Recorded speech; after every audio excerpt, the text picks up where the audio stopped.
onye isi oche nke World Igbo Congress n'ala Amerịka bụ ọkammụta Anthony Ejiofor na-akpọkọ Igbo bụ Igbo bi na mba ụwa dị iche iche dịka Europe, Asia, Canada, Afrịka na Amerịka maka ọgbakọ nkọrịkọta akụkọ nke igwe Zoom mgbe ọnwa ise nke afọ agba abalị 30. Nke a bụ akara ọnụọgụgụ njirimara ị ga-eji wee bata na nzukọ a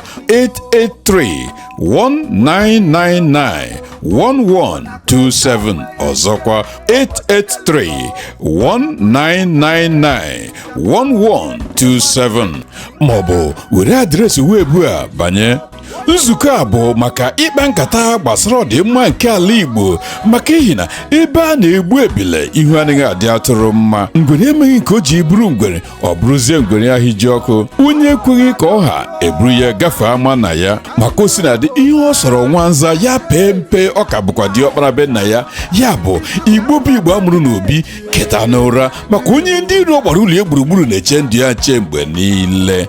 Ya mere gị bụ onye na-ege ntị soro ụmụ Igbo ibe gị wee gwuchaa na nzukọ igwe Zoom nke ịntanetị a mgbe ọnwa ise nke afọ agba abalị 30 maka ihi na aka zuo ọnụ ogbu ijiji jidekwe ka iji.